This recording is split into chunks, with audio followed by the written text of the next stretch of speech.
Principal of movement. Principal of movement क्या है, इस कॉन्सेप्ट को समझने के लिए हमें कुछ मिसालों पर गौर करना होगा। सबसे पहली मिसाल, सबसे आसान मिसाल, वो है सीसर। आपने बच्चों का झूला देखा होगा, बच्चे झूला झूल रहे होते हैं, एक एक एज पर दूसरा स्टूडेंट एक एज पर यह बच्चा बैठा हुआ होता है, दोनों मिलकर इस तरह से बीच में फलक्रम या पाइवोट होता है, उसके गिर्द जो अपने आप को वो मूव करते हैं, यानी झूलते हैं। डेट के लिए सीसा। अगर एक स्टूडेंट हट जाए यहाँ से और एक स्टूडेंट रहे, तो क्या फ़कत एक स्टूडेंट इस सीसा पर वो झूले के मज़े ले सकता है? कभी भी नहीं। क्यों? इसी तरीके से आपने देखा होगा कि आसमान पे जब कोई परिंदा उड़ता है, परिंदा, अब जिस तरह हम रोज़मर्रा ज़िंदगी में अपने स्काई में चीलों को देखते हैं कि आसमान पर वो उस तरह से फ्लोट कर रही होती, तैर रही होती हैं, तो अगर फ़र्ज़ कर लें कि एक विंग जो है उनका काम करना बंद कर दे, एक रह जाए, कि क्या होगा फिर? वो झूल पाए, इस तरह से वो मूव कर पाएंगी या नीचे आ जाएंगी? नहीं। एक विंग के ज़रिए वो कभी भी मूव नहीं कर सकती, उनको दोनों विंग रखने पड़ते हैं बैलेंस कायम करने के लिए, डेट के लिए। तीसरी मिसाल, फिजिकल बैलेंस, जो रोज़मर्रा ज़िंदगी में तराजू इस्तेमाल करते हैं। दो पेन होते हैं ना, उसके एक पेन पर वेट होता है, दूसरे पेन पे जिसका वज़न करना हो वो मौजूद होता है। तो यहाँ पे फिजिकल बैलेंस। मिसाल नंबर 4, बहुत सारी एग्जाम्पल दी जा सकती हैं इसके अंदर। पेयर ऑफ सीसर, कैंची देखी होगी आपने, इज दैट क्लियर? कैंची के दो हैंडल होते हैं, कपड़ा काटने के लिए इस्तेमाल की जाती है। अगर फर्ज कर लें कि एक हैंडल टूट जाए जिसमें आप अंगूठा है, तो क्या फ़कत एक हैंडल नीचे वाले से क्या आप कपड़ा काट सकते हैं? कभी भी नहीं काट सकते। सरोता देखा होगा, हमारे यहाँ लेडीज जो है वो छालियाँ काट रही होती है सरोते के ज़रिए, तो सरोते के भी दो हैंडल होते हैं। अगर एक जो है हैंडल टूट जाए, तो फ़कत एक हैंडल से क्या पकड़ के वो छालिया को काट सकती है? कभी भी नहीं काट सकती। नट क्रैकर आपने देखा होगा, स्क्रू ड्राइवर आपने देखा होगा। बहुत सारी चीज़ें जो रोज़मर्रा ज़िंदगी में हमें एक चीज़ को, एक कॉन्सेप्ट को समझने की तरफ ले जाती हैं, उसका नाम है प्रिंसिपल ऑफ मोमेंट।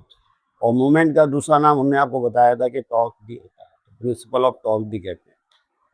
आइए स्टूडेंट्स इसको थोड़ा सा एलोबरेट करते हैं। इस मैथमेटिकली कैसे इसको जो है हम लिखते हैं प्रिंसिपल ऑफ मूवमेंट को, इसको अंडरस्टैंड करने के लिए एक बहुत ही आसान एग्जांपल है आपकी बुक में गिवन है, उस पर गौर करें। देखिए ये है एक मीटर रूलर या रॉड, और इसको एक फलक्रम पर सपोर्ट किया गया है पॉइंटों पर, इसको पाइवोट कहा है।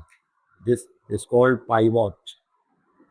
ओके, इसके दो एजेस हैं, एक एज पर जो एक वेट है W1 उसको सस्पेंड किया है, दूसरे एज बी पर जो एक W2 वेट को सस्पेंड किया है। फिर पॉइंट ओ से पॉइंट ए, इस पॉइंट ए को नाम ए का, ये जो डिस्टेंस है मोमेंट आर्म कहलाता है, याद है आपको? इसको ओ ए से शो किया, ओ से डिस्टेंस। दूसरा पॉइंट बी है, ओ से बी तक जो डिस्टेंस है डेट इज ओ, ये मोमेंट आर्म है W2 का। अगर आप थोड़ा सा गौर करें तो जो W1 है वो इस डायरेक्शन में इस रूलर को मूव करने की कोशिश कर रहा है, यानी इस अगर वो टॉर्क पैदा करेगा तो वो क्लॉकवाइज टॉर्क या क्लॉकवाइज मूवमेंट पैदा करेगा। अगर ये हट जाए तो इस डायरेक्शन में घूम जाएगा ये रॉड, तो क्लॉकवाइज मूवमेंट पैदा होगा। और अगर फर्ज कर लें इस वेट को आप हटा दें, अगर इस वेट को हटा दें तो W2 वेट की वजह से ये रॉड इस डायरेक्शन में मूव करेगा, that is called anti clockwise movement. Is that clear? अगर फर्ज करें कि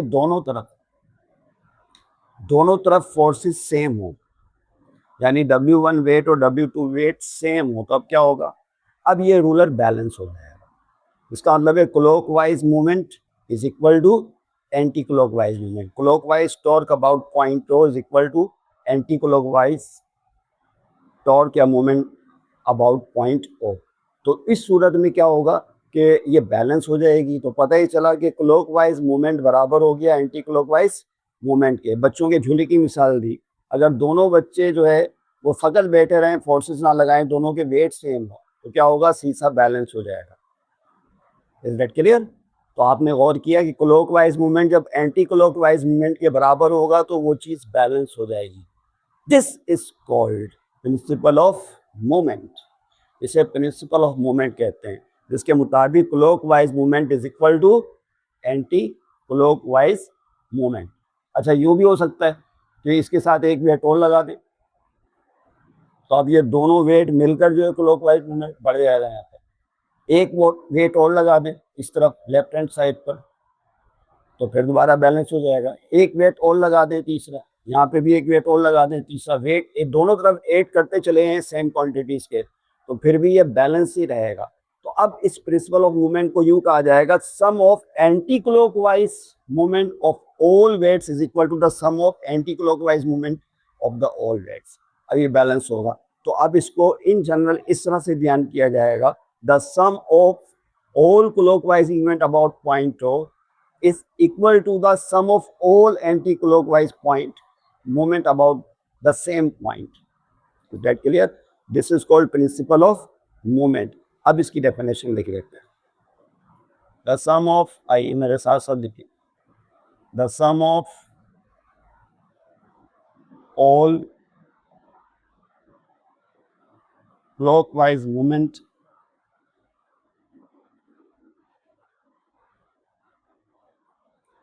about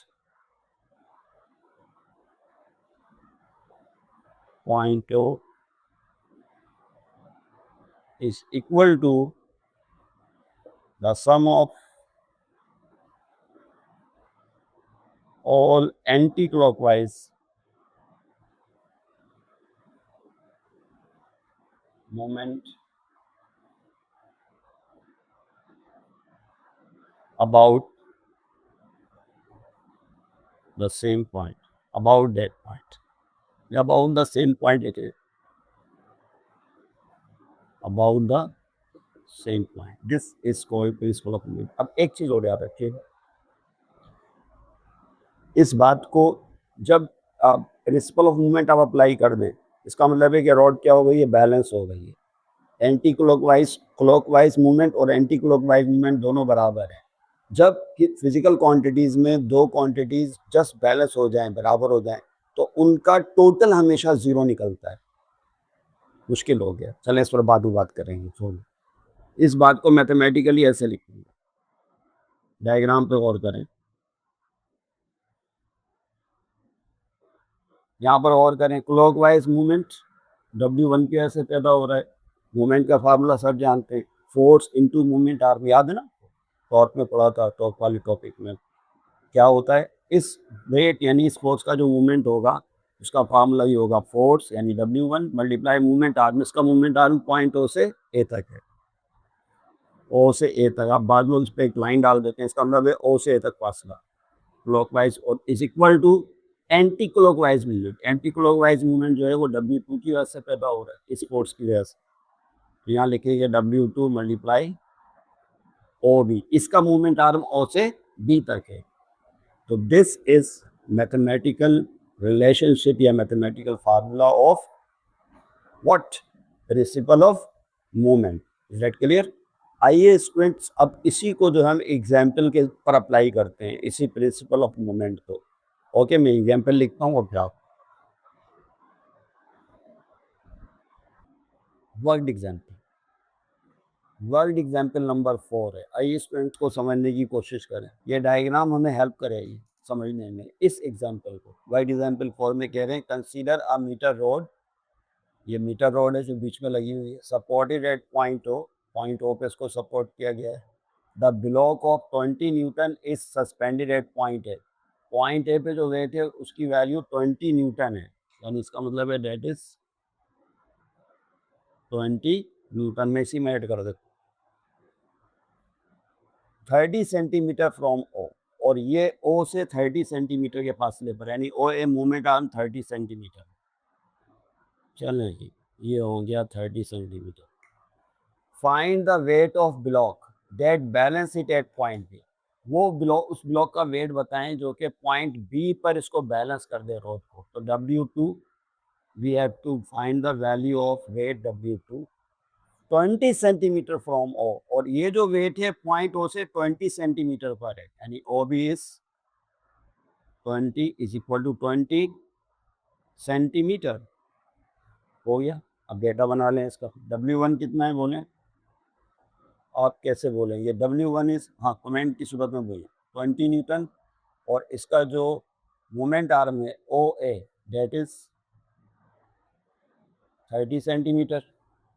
W2 वेट हमें मालूम करना है, क्वेश्चन मार्क आ गया, और इसका मूवमेंट आर्म यानी इसका डिस्टेंस 20 सेंटीमीटर है। Okay, yes. कैसे मालूम होगा? By using the formula of principal of movement. Principal of movement का फार्मूला लगाएंगे, जो भी हमने सीखा, by using principle of movement. तो लिखेंगे by using principle of movement. Yes, principal of movement क्या है? W1 multiply OA is equal to W2 multiply OB. Just feed the values and find the required value. That's it. What is the value of W1? W1 is equal to 20 Newton. You can watch the diagram. Diagram will help you. What is the value of W1? Is 20 Newton. OA is 30 centimetre. ओ, अब आपके दिल में एक सवाल पैदा हो रहा होगा, भाई सेंटीमीटर को तो मीटर में चेंज ही नहीं किया, हमें तो सिखाया गया है कि SI सिस्टम में न्यूमेरिकल सॉल्व होता है, तो सेंटीमीटर को मीटर में चेंज करें। बिल्कुल सही है, ऐसा ही है। सेंटीमीटर, दोनों सेंटीमीटर्स को मीटर में चेंज कर लें या ना भी करें, जवाब की हैसियत में कोई असर नहीं पड़ता, क्योंकि जब किसी मैथमेटिकल इक्वेशन में दो साइड्स हों, दोनों तरफ सेम यूनिट इस्तेमाल किया जाए, तो वो यूनिट्स कट जाते हैं।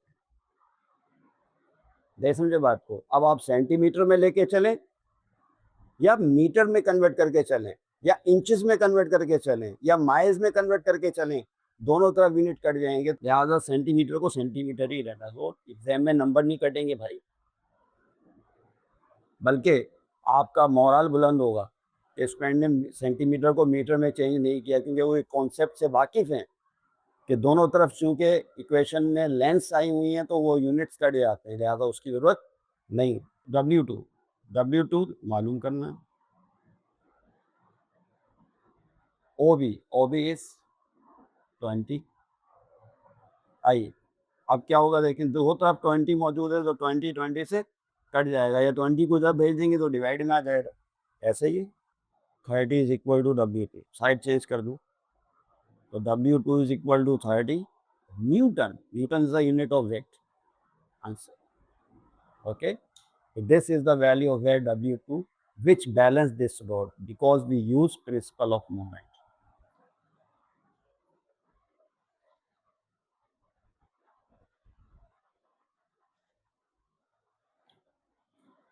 Self assessment questions. Principal of movement हमारा टॉपिक चल रहा है। सेल्फ असेसमेंट क्वेश्चंस में पहला है, हाउ इज द सीसा बैलेंस्ड। सीसा किस तरह से बैलेंस होता है, तो इस पर तो हम गुफ्तगू कर चुके हैं आपसे, तफसीली गुफ्तगू। The seats of children are located at the edges of सीसा। जो सीसा झूला होता है, ये झूला है, तो इसके बीच में फलक्रम है, तो इसके एंड्स पर सीट्स लगी होती है, इस पर बच्चे बैठे हुए होते हैं। Date clear? नंबर एक, दोनों का मूवमेंट आर्म सेम होगा, फलक्रम से दोनों का फासला सेम होगा, और एक इस चाइल्ड का जो क्लॉकवाइज मूवमेंट है वो दूसरे चाइल्ड के एंटी क्लॉकवाइज मूवमेंट के बराबर हो, तो उस सूरत में क्या होगा, सीसा बैलेंस हो जाएगा। When the clockwise turning effect, अच्छा याद रहे कि मोमेंट को टर्निंग इफेक्ट भी कहते हैं, टॉर्क भी कहते हैं।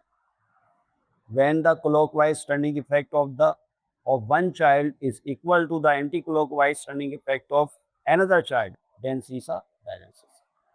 Okay, दूसरा क्वेश्चन 10 है, give 3 examples in which principle of movement is observed. 3 कोई सी मिसालें दें जिसमें प्रिंसिपल ऑफ मूवमेंट को हम ऑब्जर्व करते हैं। तो इसमें पहली मिसाल चिल्ड्रन स्विंग्स ऑन सीसा है। ओके, इस पर तो बात हो गई। एक एग्जाम्पल बड़ी दिलचस्प है, जो रोज़मर्रा ज़िंदगी में सभी देख रहे होते हैं, a bird flying in sky using wings. जब कोई बर्ड जो है फ्लाई कर रहा होता है आसमान पे, मिसाल भाई बर्ड है, ये इसका समझ लें सेंट्रो, ये वो है पाइवोट है या फलक्रम फर्ज कर लें, और ये इसके विंग्स है दोनों तरफ। इंडेट के लिए तो अपने विंग्स को किस तरह से वो बैलेंस करता है, एक विंग उसमें क्लॉकवाइज टर्निंग इफेक्ट और दूसरा एंटी क्लॉकवाइज टर्निंग इफेक्ट पैदा करने की कोशिश करता है, दोनों को बैलेंस करके चल रहा होता है। That clear? तो प्रिंसिपल ऑफ मूवमेंट की बड़ी ज़बरदस्त एग्जाम्पल है। यानी फर्ज कर लें, ये जो विंग है इसका एक क्लॉकवाइज मूवमेंट पैदा कर रहा है, दूसरा एंटी क्लॉकवाइज, अगर दोनों बराबर हैं तो फिर ये बैलेंस होगा, यहाँ प्रिंसिपल ऑफ मूवमेंट अप्लाई हो रहा है। फिर एक एग्जाम्पल और देख लें, a man using wheelbarrow. Wheelbarrow देखा ना आपने सबने, इस तरह का होता है व्हील बैरो। ओके, और यहाँ पे जो है एक व्हील लगा हुआ होता है, जो मजदूर होते हैं वो इसके अंदर वो जो भी वेट होता है वो लेकर चल रहे होते हैं बैठ के लिए। तो यहाँ पर वेट होगा, याद रखिएगा यहाँ पे क्या मौजूद है, किसी भी चीज़, ये फलक्रम यहाँ एंड में लगा हुआ है, याद रखिएगा, क्योंकि ये लीवर की एग्जाम्पल्स में से एक है। फलक्रम यहाँ, ये एंड में पहिया जहाँ पर है फलक्रम लगा हुआ है, ये इसका वेट है, वजन। और ये है आप या मजदूर, जो कि फोर्स आपको कह दिए मैंने, मजदूर या लेबर जो कि इसको होल्ड करके, ये इसके हैंडल है, ये क्या है, हैंडल है। तो होता है कि वेट की वजह से ये क्लॉकवाइज मूवमेंट पैदा करने की कोशिश करता है, और जो लेबर ने हैंडल को ग्रिप किया हुआ है वो उस पर एंटी क्लॉकवाइज मूवमेंट पैदा करते हैं, दोनों को बैलेंस रखते हैं। Is that clear? ये एंटी क्लॉकवाइज इस तरफ, सॉरी इधर नहीं होगा, ऐसे होगा, ये एंटी क्लॉकवाइज और ये क्लॉकवाइज, दोनों बैलेंस हो जाते हैं, और बैलेंस होने के नतीजे में जो व्हील चलना शुरू कर देता है। तो ये एक मिसाल हो गई। रोज़मर्रा ज़िंदगी में आप बैलेंस देख रहे होते हैं, फिजिकल बैलेंस, जब दो पेन लगे हुए होते हैं, इज दैट क्लियर? एक तरफ वेट होता है, दूसरी तरफ जिस चीज़ को वजन करना होता है वो एक जानिब, दूसरी तरफ वेट होता है, बैलेंस हो सके। तो एक क्लॉकवाइज, दूसरा एंटी क्लॉकवाइज। तो यहाँ पे भी जो है प्रिंसिपल ऑफ मूवमेंट अप्लाई हो रहा है। कैंची, पेयर ऑफ सीसर, पेयर ऑफ सीसर के दो हैंडल होते हैं जो कि वो काटने में इस्तेमाल होती है कपड़ा। तो एक हैंडल से आप क्लॉकवाइज और दूसरे हैंडल से एंटी क्लॉकवाइज मूवमेंट पैदा करने की कोशिश करते हैं। तो यहाँ पे शीट काटने के लिए या कपड़ा काटने के लिए, तो यहाँ पे प्रिंसिपल ऑफ मूवमेंट ख़वातीन सरोता इस्तेमाल करती है। बहुत सारी मिसालें मौजूद हैं मैन डेली लाइफ में जहाँ प्रिंसिपल ऑफ मूवमेंट को हम ऑब्जर्व कर रहे होते हैं। ओके, उम्मीद है समझ गए होंगे आप।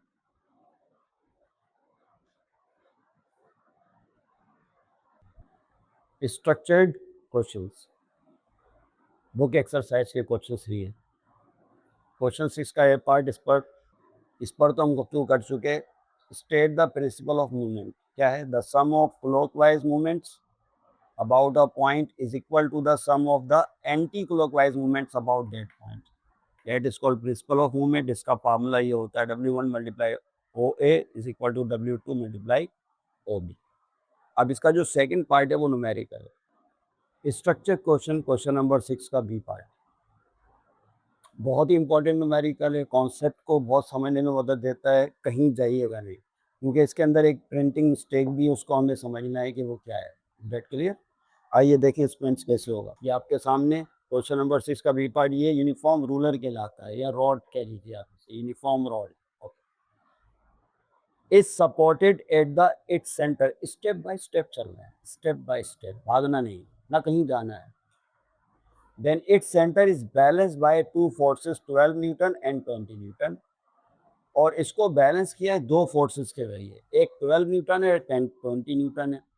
तो हम मान लेते हैं कि यहाँ पर जो है 12 न्यूटन है और दूसरी तरफ 20 न्यूटन है। बैलेंस तो नहीं होगा, बैलेंस करने के लिए कुछ तो खेलना पड़ेगा ना मीटर रूलर के साथ, वेट चेंज करने, वेट तो वही है, फासले देखने पड़ेंगे। वेट के लिए आइए देखें कैसे होगा। If 20 newton is placed at a distance of 30 centimetre from pivot, ये पाइवट कहलाता है, दिस इज कॉल्ड पाइवट, और दिस इज पॉइंट ए। एक तरफ पॉइंट ए ले लेंगे, दूसरी तरफ पॉइंट बी ले लेंगे। Is that clear? ओके, मैं आपकी आसानी के लिए इसमें काम करता हूँ। ये इस तरह से जो स्केलिंग कर लेते हैं, 1 2 3 4 5 6 ऑन। इसी तरह यहाँ भी कर लेते हैं, 1 2 3 4 5 6, इसकी स्केलिंग कर ली दोनों तरफ। और हर यूनिट को हम 10 सेंटीमीटर मान लेते हैं, समझने में आसानी मिलेगी, हमें बहुत ज़्यादा इजी हो जाएगा। यानी फर्ज कर लें 10 सेंटीमीटर है तो 10 20 30 40 50 60, समझ गए बात? इसी तरह 10 20 30 40 50 60, बस 10 सेंटीमीटर दोनों तरफ लगा दें। आप कह रहे हैं 20 newton is placed at a distance of 30 centimetre, कहाँ पर होगा? पाइवोट से यहाँ पर हम W1 ले रहे हैं, तो 10 20 30 यहाँ होगा। That clear? इस पोजीशन पर जो है आपका W1 गेट है, तवज्जो रहे, दिस इज W1 गेट, और ये है 20 न्यूटन का। और ये जो पोजीशन है इसकी इसको हम पॉइंट ए का नाम दे देंगे, और ये जो डिस्टेंस है ओ से ए तक, this distance that is 30 centimetre, that's this piece, that is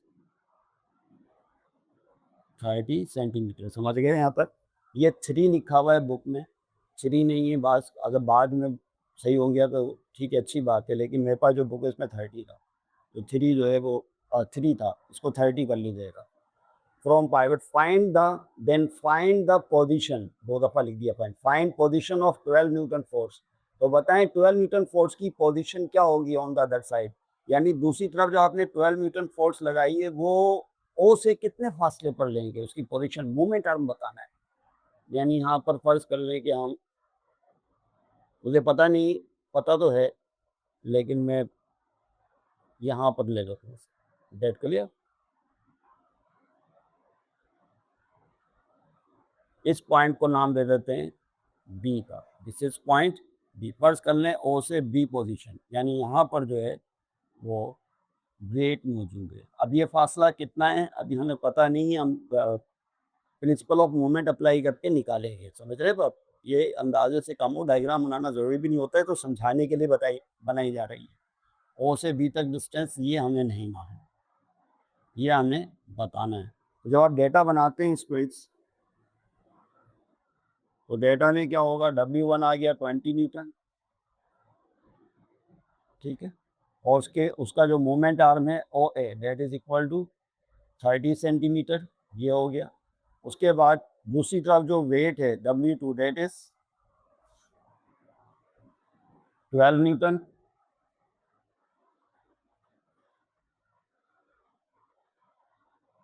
ये 12 मीटर,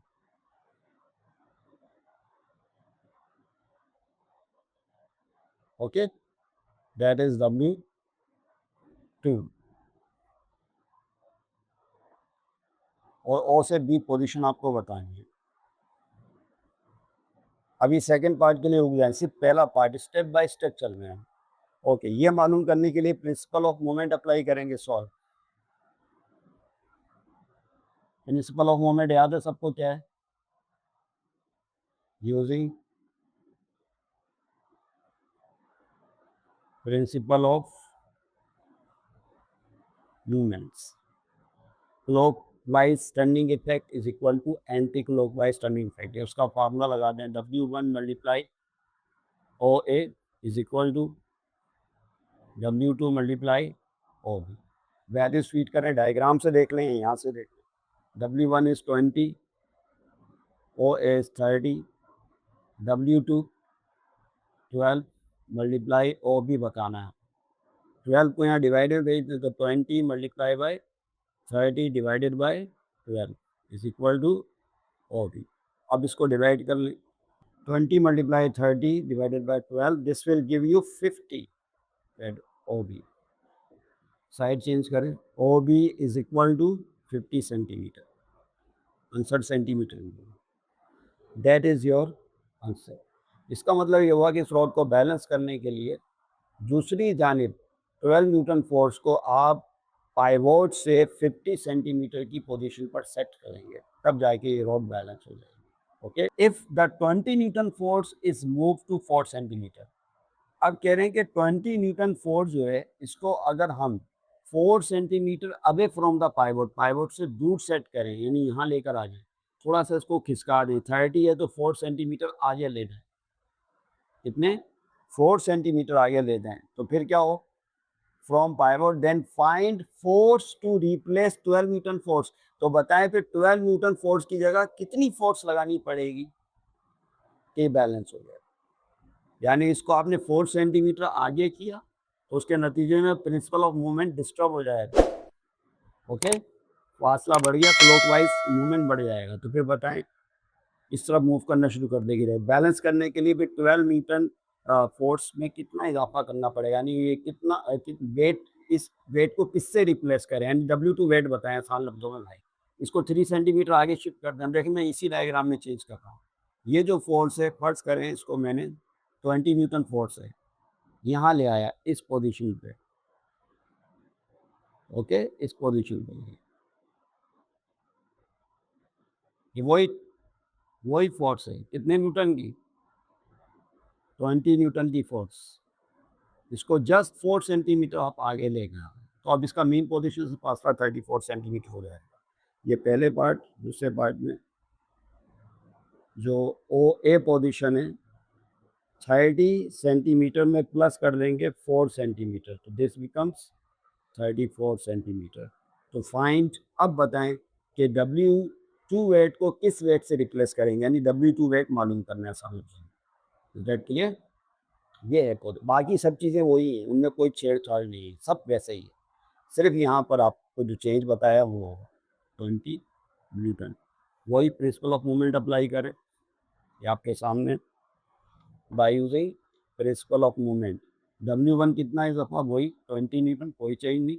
ओ ए, यस, पोजीशन बढ़ा दी 4 सेंटीमीटर, तो मूवमेंट आर्म इसका 34 हो जाएगा सेंटीमीटर। W2 बताना है, अब क्या होगा, इस दैट के लिए पहले 12 न्यूटन था और अब आपने इसको चेंज कर दिया, 12 न्यूटन चेंज होकर क्या होता है, W2 मालूम करें, मल्टीप्लाई O से B, जो पोजीशन थी उसमें कोई चेंज नहीं है। O भी पोजीशन हमने कितनी निकाली थी, O से B तक निकाल चुके हैं 50 सेंटीमीटर। ओके, इसको चेंज नहीं करना। आई, अब इसको multiply 20 multiply 34 divided by 50, that is equal to W2। इसको मल्टीप्लाई करके डिवाइड कर लें, मल्टीप्लाई करके डिवाइड करेंगे तो 13.6 आ जाएगा, इज इक्वल टू 3, और W2 is equal to 13.6 Newton. तो आपने गौर किया स्टूडेंट्स के प्रिंसिपल ऑफ मूवमेंट जब अप्लाई करेंगे तो वेट यानी वजन, फोर्स, और दूसरा पोजीशन मूवमेंट आर, उसके साथ खेलना पड़ेगा। ये प्रैक्टिकल भी आप याद रखिएगा, जिसमें आप कभी वेट चेंज कर रहे होते हैं, कभी पोजीशन चेंज करके बार बार रोड को बैलेंस कर रहे होते हैं। Wish you good luck.